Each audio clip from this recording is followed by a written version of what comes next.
Please welcome the new generation. Welcome to podcast 13 FM.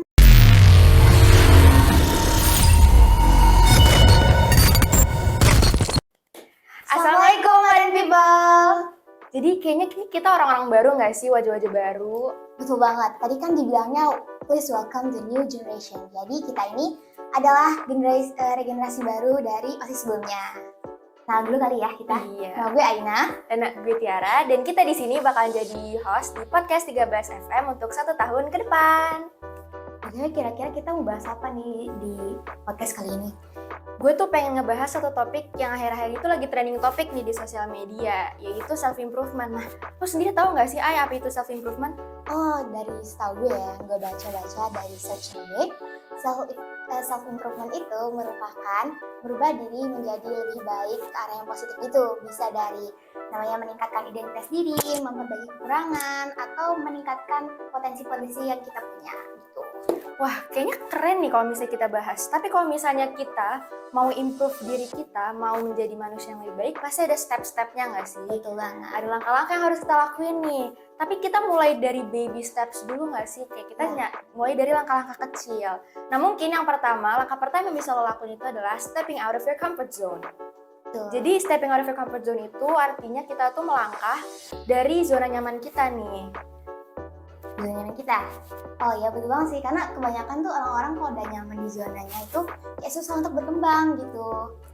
Dan sebenarnya tuh ya, kalau misalnya kita ngomongin tentang berada di zona nyaman kita, terus-terusan nih berada di zona nyaman kita tuh bakalan bikin pertumbuhan diri kita, baik itu mentally or physically, itu bakalan lebih terhambat.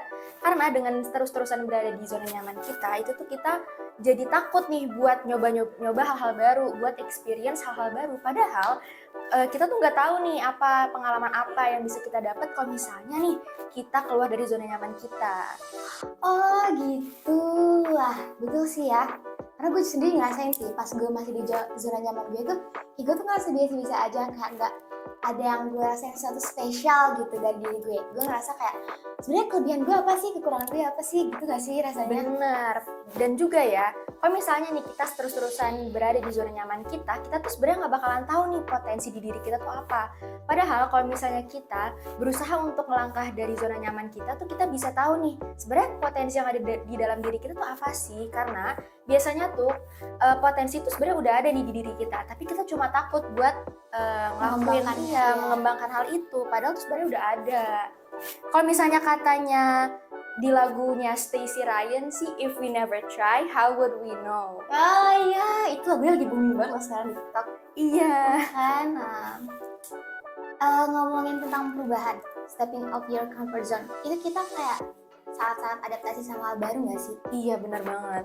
Kayak misalnya contoh aja studi kasusnya pas kita kan kelas 10 nih. Iya. Pas zaman dulu kita sama ngerasa beda banget gak? Banget sih, SMP banget. sama Iya. 13. Kayak wah, shock banget nih sama lingkungan SMA yang baru. Betul banget. Kira-kira apa nih yang lo rasain pas masuk 13? Karena tuh gue sebenarnya dulu itu kan di SMP IT ya, sebenarnya tuh nggak terlalu banyak sih hal-hal yang baru gitu. Tapi lebih kayak ke lingkungan pertemanan sih, kayak wah orang-orangnya tuh kayak gini. Dan dulu tuh gue pas SMP tuh kelasnya itu dipisah cowok dan cewek. Jadi pas masuk SMA gue agak wah, gue sekelas sama cowok gitu.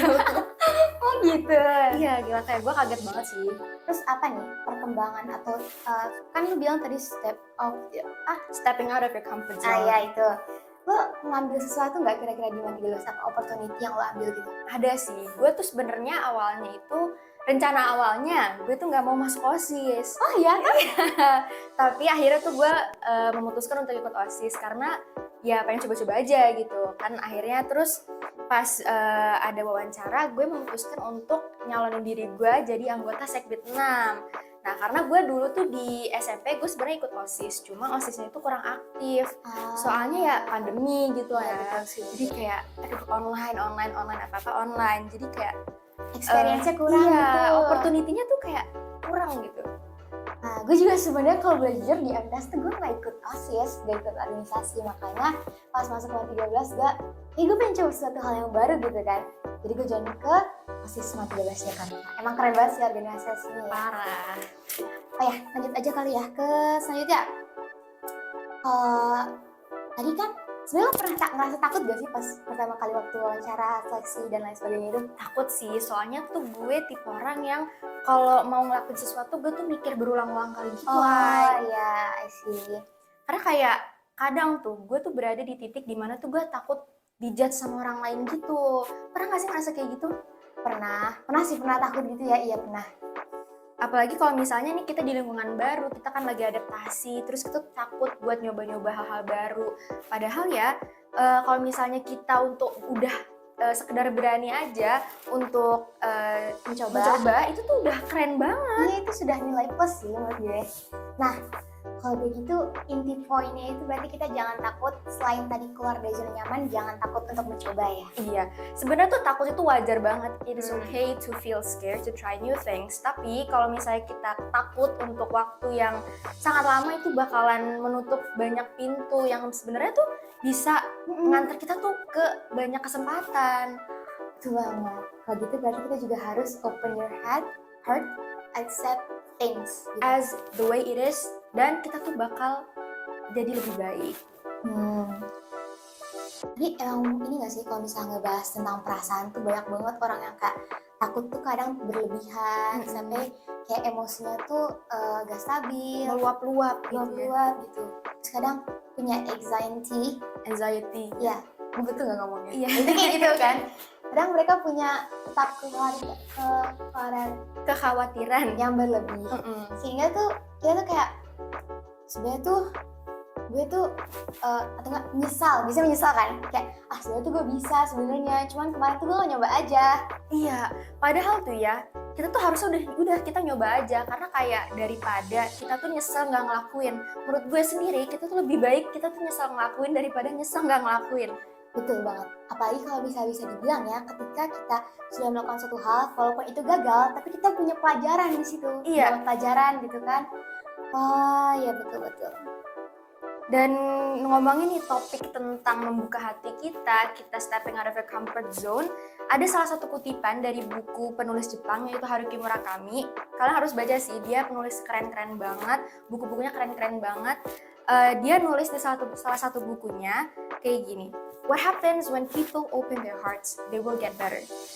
Orang-orang tuh bakalan lebih baik, akan menjadi versi mereka yang lebih baik kalau mereka itu accept dan membuka hati gitu. Mereka tuh menerima semua tuh apa adanya gitu. Oh gitu ya, wah keren banget sih. Oke. Lanjut deh. Oke, ini sebenarnya tuh selain tadi kan orang kan pada takut kayak kekhawatiran. Ya, berlebih kan. Kadang tuh orang juga, orang yang gak enakan tuh takut untuk menolak, Tiara. Iya. Pernah gak sih lo kayak gitu? Pernah dulu. Iya, gue juga sih. Gue tuh dulu people pleaser banget. Bener-bener yang kayak, aduh gue tuh takut untuk bilang enggak. Padahal di point itu tuh gue ngerasa gue tuh gak bisa. Gue gak enak nih sama tawarannya. Tapi gue iyain karena gue gak pengen orang itu gak suka sama gue. Padahal harusnya sih sewajarnya ya kita tuh bilang enggak, karena kita udah punya batasan untuk diri kita sendiri, kita udah punya boundaries untuk diri kita sendiri, dan diri kita sendiri, mulai dari diri kita sendiri, kita harus bisa respect sama batasan diri kita sendiri. Oh ya sih, betul banget sih. Nih, gue pernah punya pengalaman. Jadi waktu itu gue pernah kayak gak bisa nolak gitu kan. Padahal di saat itu gue lagi banyak banget kerjaan. Terus orang minta tolong nih sama gue gak bisa bilang enggak. Jadi gue tolong. Akhirnya berujung-ujungnya karena gue sudah punya banyak pekerjaan atau tanggung jawab, ketika orang itu minta tolong, terus setelah gue iyain, gue tuh malah mengutamakan orang tersebut gitu loh, dibanding diri lo. Gitu. Padahal ya Ai, dari pengalaman lo ini yang sebenarnya juga terjadi nih di gue dulu juga pernah kayak gitu, apalagi pas zaman-zaman SMP. Gue bener-bener yang sering banget ini dimintain tolong, editin ini dong, editin itu dong gitu. Dan gue kayak nggak enak tuh buat nolak, kayak aduh kalau misalnya gue nolak nanti dia ngira gue jahat, atau kalau misalnya gue nolak nanti dia menilai gue macam-macam gitu. Padahal harusnya yang kita prioritasin lebih dulu itu diri kita sendiri. Kadang kita tuh lebih baik memprioritaskan diri kita sendiri lebih dulu daripada orang lain. Berarti kalau ngebahas tentang opini orang lain terhadap diri lo, kita harus stop caring about what others think about us. Betul. Ya gitu deh. Jadi tuh perasaan-perasaan kalian takut dengan opini orang lain tuh sebenarnya jangan terlalu dipikirin sih saran dari gue ya, karena itu sebenarnya menghambat diri gitu. Karena tuh rasa cemas itu, rasa gugup itu tuh sebenarnya kadang kemungkinan besar ya, itu tuh cuma sugesti dari pikiran kita doang. Sebenarnya tuh orang-orang tuh sebenarnya nggak bakalan terlalu peduli sama apa yang lo lakuin gitu. Even kalau misalnya mereka tuh notice satu hal yang agak off dari diri lo atau lo bikin satu kesalahan, mereka juga bakal lupa karena ya manusia punya banyak, ya mereka juga punya hidup sendiri gitu, dan lu nggak sepenting itu sebenarnya buat diinget-inget terus kesalahannya. Ini gue jadi ngebat sih, pas gue masuk MAN 13 tuh gue ngerasa orang tuh kayak punya have their own world, lebih kayak berasa gitu kan. Ketika kita di SMP kan lebih banyak sosialisasinya gitu kan, dan di MAN itu kan kita kayak bener-bener depan gue ada PTN, gue harus bener-bener masuk PTN. Jadi orang tuh bener-bener kayak fokus sama dirinya gitu kan. Jadi buat masalah-masalah kayak kesalahan-kesalahan yang kalian buat tuh, ya betul tadi kata Tiara, gak bakal diinget selamanya gitu, karena orang punya hidup masing-masing. Ya, as long as lu tuh menerima dan mengakui kalau lu tuh salah dan lu minta maaf, kayaknya fine-fine aja sih. Orang-orang juga pasti bakalan yang kayak, oh ya udah nggak apa-apa. Dan ya yang penting gak diulangin lagi sih. Iya, itu orang tuh bakal normalisasi. Oh ya udah, yang penting kesalahan itu nggak diulang 2 kali kan. Bener. Nah, kalau kita ngerasa cemas, ya kan dulu dibilang tuh kayak keluar dari zona nyaman, berhenti pikiran kata orang, terus juga percaya dengan diri hati kita menerima kekurangan. Kira-kira ada nih buat diri sendiri tuh kita harus gimana? Dipencin kah? Harus sabar kah? Kita harus sabar sih, benar. Kita harus sabar. Kita harus patient sama diri kita sendiri. Yang namanya proses itu adaptasi untuk jadi lebih baik, baik itu mentally atau physically, itu pasti butuh proses, itu pasti butuh waktu dan gak instan gitu. Iya. Dan dengan lo masih bisa terus mencoba, itu tuh udah keren banget, dan harusnya emang udah lo tuh sabar aja gitu, kayak waktu itu bakalan ada di saat Allah tuh tahu kalau misalnya waktu itu udah tepat. Oh iya tuh. Selain sabar dengan langkah-langkah itu, selain sabar dengan segala kekurangan lo, dan mencoba untuk melebihkan kelebihan lo, mencoba untuk meningkatkan lagi kelebihan lo tuh sebenarnya harus bangga gitu loh sama diri lo, karena gue tuh udah sampai di sini gitu loh. Gue tuh kemarin tuh gue pernah buat salah, tapi ternyata kesalahan tersebut membuat gue berhasil masuk ke sini, atau gue di tahap ini. Jadi kita ngelewatin berbagai masalah itu, kita udah berhasil ngelewatin, survive gitu kan. Jadi itu keren sih, karena menurut gue dengan lo masih mencoba, terus lo tuh masih memilih untuk tetap bertahan nih, survive sama semua obstacles dan rintangan-rintangan lo, terus dan lo tuh masih gigih gitu, itu tuh udah keren banget. Dan I think you should be proud of how far you have come gitu. Dan lo juga jangan lupa untuk selalu baik gitu ke diri lo, jangan kayak terlalu yang self critical gitu, atau yang selalu kayak ngerosting gitu lah bahasanya, kayak sendiri iya, padahal tuh kita tuh kalau misalnya dipikir-pikir kita tuh keren gitu loh. Kita tuh dulu misalnya ada di titik yang A, sekarang kita udah di titik E, itu udah keren banget sih, udah jauh, udah lumayan. Ya betul banget, diapresiasi. Itu juga sih ngebahas tentang kata Tiara, jangan terlalu self critical ya tuh, jangan terlalu sering berkata-kata hal yang buruk kepada diri sendiri, karena secara psikologis, secara diri lo itu dia bakal menerima kata-kata apa yang lo ucapkan gitu. Contoh, kita bilang maaf banget, tapi kita bilang gue bodoh banget sih, itu tuh jadi beneran anggap apakah gue beneran bodoh gitu. Dia bakal mempertanyakan hal tersebut gitu, dan bisa aja nanti hal itu benar terjadi kalau kalian sering-sering ngulang kalimat tersebut. Iya, makanya nih gue pernah sih baca beberapa kayak thread di Twitter atau di Tumblr, pokoknya tuh kayak kita tuh harus sering-sering mengucapkan afirmasi-afirmasi baik nih ke diri kita, biar kita tuh jadi lebih positif, kita punya energi positif, dan kita tuh lebih semangat nih buat melalui semuanya. Biasanya kan kalimat-kalimat positif itu bukan dari diri kita doang kan, Iya, tapi dari diri orang lain gitu. Jadi selalulah dikelilingi atau mencari lingkungan yang isinya orang-orang yang baik. betul. Karena kalau misalnya nih, kalau katanya Mark Lee, surround yourself with good people because you are a good person too. Wah, bagus banget ya. Iya. Jadi lingkungan yang baik itu bakal mendukung diri kita untuk menjadi lebih. Karena ketika kalian berada di lingkungan baik, mereka tuh bakal Support gitu. ya mensupport, memotivasi kita juga. Dan pastinya tuh coba aja deh contohnya ya, ketika lo berada di lingkungan yang kurang baik gitu kan, bisa mereka melakukan kata-kata yang sebenarnya kurang kurang dalam norma masyarakat, norma agama gitu. Kurang enak didengar gitu. Nah, kurang kayak gitu. Lo tuh kayak misal lo nggak ngelakuin hal tersebut nih, tapi karena lo terbiasa di lingkungan yang kayak gitu, lo tuh jadi menormalisasi gitu loh. Jadi kayak kita terbiasa gitu untuk mendengar kata-kata kayak gitu nggak sih? Padahal sebenarnya itu gak benar gitu. Nah, jadi kayak tadi kata Makli, surround yourself with good people because you are a good person too. Nah, di sini juga kalau misalnya nih kita lagi ada di lingkungan yang misalnya kurang baik, misalnya kayak fake friend atau teman-teman yang mereka tuh datang ke kita kalau misalnya mereka cuma butuh kita doang. Nah, di saat kita butuh mereka, wah, hilang. di mana nih mereka? Hilang. Padahal nih ya, teman yang baik atau lingkungan yang baik itu bisa ada di saat kita tuh lagi berada di titik terendah kita. Karena semua manusia kan pasti punya ups and downs-nya masing-masing, punya titik yang dimana kita happy, dimana kita sedih. Dan kalau misalnya kita di lingkungan yang baik, kita tuh pasti punya seseorang at least untuk jadi tempat cerita. Atau misalnya kita tuh butuh sedikit semangat atau afirmasi gitu, kita bisa sedikit cerita gitu ke mereka. Iya, betul. Kira-kira tadi kan lo udah bilang tuh tentang menjadi how to be a better person. Ada nggak sih kayak habits buat improve hal tersebut gitu? Wah, kayaknya sih kita mulai dari habits kecil nggak sih? Iya. Kayaknya gue ada satu kebiasaan nih yang udah gue terapin dari gue waktu kelas 6 SD. Apa tuh? Yaitu nulis jurnal. Nah, kalau misalnya nih kalian nggak tahu, jadi gue ada salah satu istilah yaitu bullet visual journal. Jadi itu isinya itu kayak apa ya? Banyak visual gitu. Jadi itu visual journal itu tuh fokus sama estetika gitu, bukan isi. Jadi itu pokoknya kayak mood board dan lain-lain. Nah, gue udah mulai dari kelas 6 SD karena sebenarnya ya pengaruh sih dari sosial media juga. Iya, gue juga suka banget kayak ngeliat misalnya kayak color palette yang kayak nyambung gitu, kayak aduh sangat memanjakan mata. Iya, memanjakan mata. Ya, benar-benar kayak satisfying gitu buat dilihat. Terus akhirnya pas gue masuk SMP, gue memutuskan untuk lebih fokus nih sama isi jurnalnya ketimbang sama estetika dan dekorasi-dekorasinya. Karena kayak sebenarnya tuh dekorasi tuh makan waktu yang lama banget, kayak bisa berjam-jam untuk cuma 2 halaman, Ai.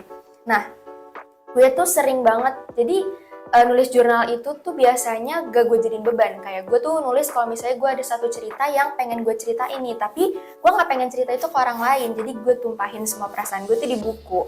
Nah, gue tuh biasanya kayak nulis diary gitu loh, Ay. Jadi kayak daily log, atau gue tuh lagi ngapain gitu hari ini, terus gue tuh lagi gugup karena apa, terus gue pengen mencapai apa. Kadang tuh kadang tuh gue gitu ya, kayak manifesting dream life gue, goals gue.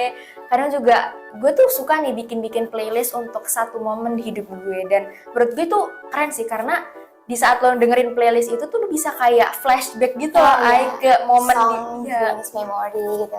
Dan kadang tuh gue juga suka tulis itu di jurnal gue. Nah, kalau lo sendiri apa nih, Ay? Gue habits yang gue lakuin untuk meningkatkan diri gue itu gue membaca buku sih, baca buku yang banyak. Karena kita kan dari baca buku itu kita tahu banyak hal, dan kita tuh bisa percaya diri karena kita tahu banyak hal. Ketika seseorang bring that topic, kita tuh kayak, oh gue tahu nih topik ini. Jadi gue tuh kayak percaya diri untuk menyampaikan opini gue atau menyampaikan hal yang udah gue baca. Gitu sih. Kalau misalnya buku nih, ada nggak sih penulis yang bisa lo rekomendasiin buat Sobat Madan nih? Sebenarnya kan kalau belajar membaca, atau maksudnya mencoba untuk suka membaca itu dimulai dari membaca buku yang ringan-ringan gitu ya. Gue pribadi tuh pas dulu MTS itu gue tuh cara gue suka baca buku tuh gue baca novel-novel fiksi. Salah satunya tuh ini udah common banget, cuman karyanya Terelie yang Bumi Series itu. Oh iya. Nah, itu seru banget loh guys, seru banget sih. Terus gue juga punya nih, dulu waktu gue SD gue sempat ada di fase gue tuh suka banget baca. Dan gue sama kayak Aina, gue mulai baca dari buku fiksi, yaitu bukunya Rick Riordan yang Percy Jackson and the Olympians. Itu seru banget, dan kalau nggak salah tuh ada filmnya, cuma belum lengkap gitu, tapi lebih worth it untuk baca bukunya sih, karena seru bisa banget. Bayangkan sendiri, feels-nya tuh beda. Kalau misalnya kita baca buku sama nonton filmnya tuh beda. Betul. Abis itu mungkin selain baca buku, kita kan tau gak sih guys, kan Sobat Madan tuh kalau ke sekolah tuh harus bangun buat pagi-pagi kan.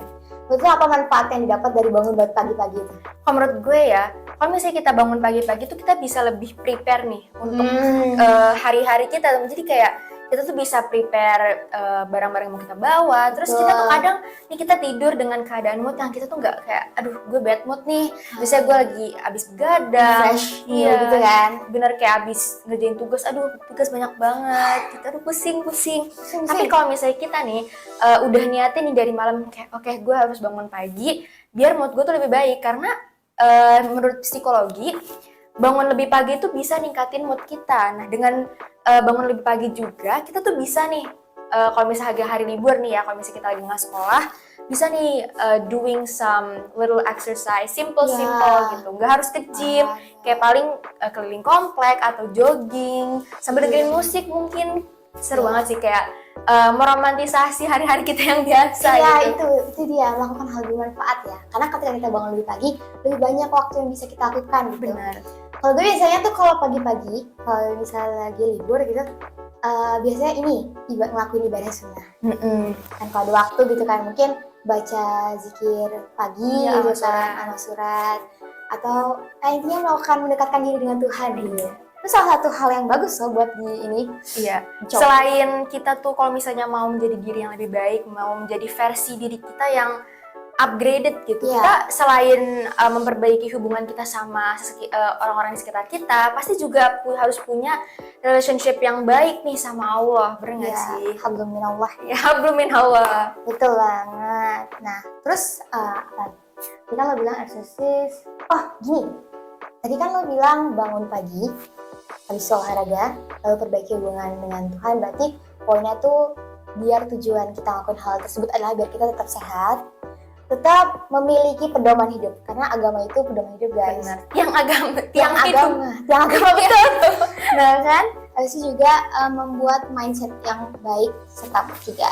Nah, terus apa nih actionnya mungkin yang kita bisa terapkan gitu? Kan kalau misalnya tadi gue bilang, gue suka nih kalau misalnya nulis di jurnal itu manifestasi dari impian-impian gue, dream life gue.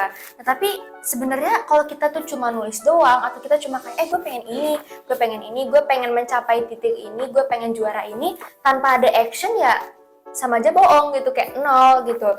Kita harus mulai untuk ambil langkah. Gak harus langsung besar-besar langkahnya, kita bisa mulai dari langkah-langkah kecil, baby steps yang kita mulai dari diri kita sendiri. Tuh. Wah, ingat gak kemarin kita pernah kedatangan SG itu kan? Oh iya. Seingat gue tuh, kita kalau misalnya ingin meningkatkan hidup kita menyiapkan target. Dan ketika kita menyiapkan target ini, berarti kita udah siap nih, apa aja masalah-masalah yang harus dihadapin gitu. Contohnya, gue pengen masuk PTN nih, berarti kan target kita masuk PTN, berarti kita harus namanya belajar untuk meningkatin nilai kita gitu, nilai kita. Selain buat nilai semester, kita juga nanti kan pasti ada UTBK, ada itu tuh ujian-ujian yang harus kita laluin. Nah itu kepahitan itu tuh buat kita dapat manisnya PTN gitu. Benar. Dan di saat ini kita punya satu dream, satu goal, satu mimpi, satu impian yang pengen banget nih kita capai, pengen banget kita achieve. Kita tuh jangan terlalu mikirin gimana manisnya di akhir gitu, gimana rasa senangnya kita pas udah dapet nih hal yang udah bener-bener kita impi-impiin. Kita harus lebih fokus nih sama apa yang ada di depan kita dulu nih, apa yang ada di dalam piring kita dulu nih. Pahit-pahitnya tuh apa aja sih, kita udah harus ready nih sama masalah-masalah yang bisa aja nih ada possible chance kita tuh bakal dapat masalah ini. Kalau misalnya kata Aina tadi kayak PTN, kadang mungkin nih kalau misalnya kita lagi ada di fase dimana kita tuh kayak males banget belajar, pernah nggak sih ngerasa kayak gitu? Nah, kayak kita kayak mau belajar males, tapi kalau nggak belajar nanti nilainya jelek, terus kita kayak aduh gimana ya gitu. Dan itu tuh yang harus kita lebih fokusin, karena dengan kita malas belajar itu pasti bisa mempengaruhi nilai-nilai kita. Terus dari nilai semester doang nanti nilai akhir kita tuh bakalan ikut ke bawah juga, mungkin rendahnya. Dan sebenarnya kalau misalnya kita malas nih, ada loh beberapa tips yang bisa kita lakuin, itu take a break. Iya, Kita istirahat dulu gitu. Karena nggak boleh terus-terusan forsir diri. Iya benar, kayak sebenarnya tuh menurut gue there's nothing wrong untuk ambil break sebentar dari belajar atau dari apapun deh yang lagi lo lakuin saat ini, untuk ya udah gitu, have a time for yourself, me time gitu lah kalau istilahnya gitu. Kayak me time baca buku atau nonton film kesukaan kita. Betul, ngebahas film berarti kita tuh kayak mungkin bisa mencari seseorang yang menginspirasi kita nggak sih? Benar. Kadang kan kita, gue pengen jadi kayak orang ini nih, misal orang ini pinter banget gitu kan. Jadi pas kita di males-malesnya, itu tuh kayak, gak ada orang di luar sana yang lebih, lebih, sekarang tuh lagi pas gue males-malesan tuh mereka lagi belajar gitu. Jadi motivasi yang didapat ketika kita selalu berpikir punya seseorang yang di ide role model gitu. Ya, role model itu jadi kayak gue gak boleh males, karena kalau gue pengen capai tujuan gue harus siap untuk menghadapi segala kemalasan gue. Jadi malas ini kurangi rasa malas. Rasa malas. Stop rasa malas ya. Tapi ya, sebenarnya kalau bisa ngomongin role model, siapa sih role model lo, Ay? Gue gak pernah spesifik sih ya, tapi gue tuh lebih ke role model bisa ke dalam kehidupan sehari. Gue tuh bener-bener kayak kalau ngeliat orang pintar tuh kayak nanya, ya orang sebenarnya makan apa sih kok bisa pintar banget? Makan buku kali ya? Iya betul, makan buku gitu kan. Karena tuh gue kagum gitu sama orang-orang yang pintar. Dia tuh misalnya nih contohnya ada anak organisasi kita. Padahal mereka tuh udah apa ya namanya? Mereka tuh udah ikut organisasi, sudah ikut lomba-lomba atau enggak? Tapi udah ikut organisasi. Terus mereka juga fokus belajar nih, meningkatin nilai juga. Tapi masih sempat-sempatnya lomba gitu kan. Iya, kayak mereka aktif banget gitu kan. Kapan ya ini manusia nih istirahat kapan gitu. Terus yang lebih bikin heran itu kadang orang-orang kayak gitu ya, banyak nih di sekeliling gue yang kehidupan sosial mereka tuh masih keren gitu, masih kayak teman mereka banyak, mereka juga masih punya waktu buat hangout gitu, kayak nongki-nongki cantik gitu sama teman-temannya gitu. Iya betul, keren banget gitu. Nah, selanjutnya ini kita ngebahas apa ya? Tadi kan lingkungan ya. Kira-kira lingkungan itu yang paling mempengaruhi adalah bahasa. Ya. Gue suka banget belajar bahasa Inggris. Akhir-akhir ini nih, kalau Tiara gimana? Suka belajar bahasa apa? Sama sih, gue tuh sekarang lagi mencoba untuk baca banyak buku bahasa Inggris gitu. Dan lagi fokus nih sama buku-buku yang non-fiksi gitu. Jadi kayak yang benar-benar kita tuh isinya informasi yang bermanfaat. Iya, kayak educational information gitu. Nah, terus sekarang gue juga lagi ada ngambil beberapa kayak buku-buku kayak ebook terus PDF gitu buat belajar bahasa Prancis gitu. Karena bahasa Prancis? Iya. Keren banget loh. Karena dulu waktu gue SD itu gue sempat pernah belajar sedikit kan, tapi bukan dari sekolah gue, tapi karena kayak dulu gue waktu SD itu sempat punya temen dari beberapa negara gitu, gara-gara yang kata tadi gue tuh suka banget kan sama Percy Jackson waktu gue SD. Nah, gue tuh dulu punya kayak satu akun gitu, dimana gue tuh kayak ngebahas tentang dia, kayak bahasa kayak fan base gitu, fan account gitu kalau kita sekarang bilangnya. Terus di situ gue ketemu kayak mutualan gitu. Iya, mutualan sama orang Prancis. Iya, terus dia tuh kayak beberapa kali ngajarin gue, dan tapi abis itu pas gue udah nggak terlalu suka lagi sama Percy Jackson ini, gue stop nih belajar bahasa Prancis. Jadi kayak udah lama banget. Terus gue nggak tahu sih, gue lupa, tapi out of nowhere gue kayak pengen belajar lagi, dan karena gue juga suka sama dan tertarik gitu sama budaya Prancis gitu, kayak gue suka nonton film-filmnya atau dokumenter gitu. Nah, segmen kita selanjutnya ini poin yang paling utama dari tips-tips yang tadi kita udah kasih kalian, itu menganalisis diri kalian sendiri. Jadi diri kita sendiri, kita bakal menemukan kekurangan dan kelebihan. Sebenarnya kekurangan dan kelebihan tuh kayak ibaratnya dua mata pisau nggak sih? Kenapa tuh? Karena kalau kita bisa mengasah keduanya gitu, itu bakal menjadikan pisau yang paling tajam kan? Gimana maksudnya? Misalnya nih, kita punya kekurangan kita itu pisaunya tumpul di satu sisi, dan kelebihannya di pisau ini itu dia tuh masih perlu dipoles lagi, dia ada lebih tapi masih perlu dipoles gitu. Jadi kekurangan kita ini bisa kita perbaiki kan, kita perbaiki gimana cara kekurangan ini bisa jadi kekuatan kita, bagaimana dia menjadi lancip, dan yang kurang ini maksudnya yang kurang dipoles ini kita tingkatin lagi sampai dia mencapai kalau dia tuh lebih dari maksimalnya dia gitu.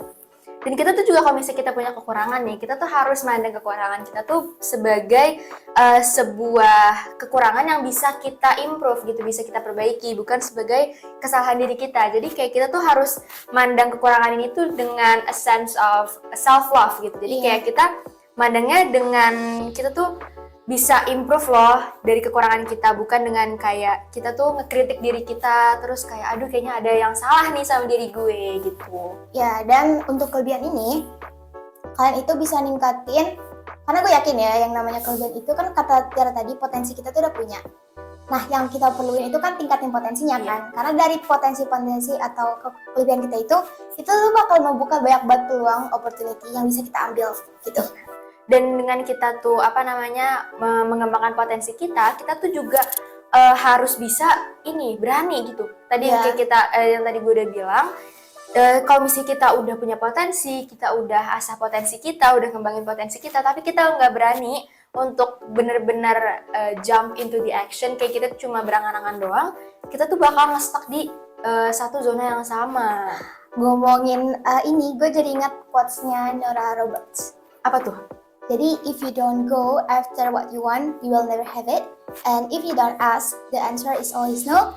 And if you don't step forward, you always in the same place. Jadi, gini nih, kalau kamu nggak go, kalau kamu nggak bergerak ke arah tujuan lo, apa yang lo pengen gitu, lo tuh nggak bakal pernah punya gitu. Lo nggak bakal bisa mencapai gitu. Ya, you will never have it gitu. Gak bakal bisa menggenggam apa yang mau. Nah, terus kalau lo nggak nanya, misal nih, lo sebenarnya tuh nggak tahu lo harus ngapain, dan lo tuh nggak bertanya, maka nggak bakal ada jawabannya kalau lo nggak berpikir kritis gitu kan. Dan kalau lo nggak bergerak, don't step forward, lo kalau nggak bergerak maju, lo tuh bakal in the same place, jadi di tempat yang itu aja gitu, nggak bakal berkembang gitu.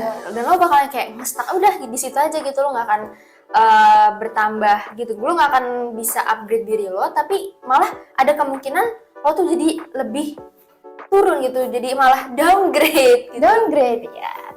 Mungkin itu aja kali ya topik kali ini, kita udah asik banget nih. Berapa lama nih kita ngomong ya? Berapa ya? Sampai nggak tahu nih. Oke, mungkin sekian dari kita. Maaf banget kalau masih kekurangan banyak kata karena masih kita baru banget nih. Masih coba. Jangan lupa tungguin episode selanjutnya. Karena kita bakalan ngebahas tentang banyak topik yang lebih seru lagi. Jadi stay tune di podcast 13 FM dengan gue Tiara. Gue Na. Kita pamit undur diri. Wassalamualaikum warahmatullahi wabarakatuh.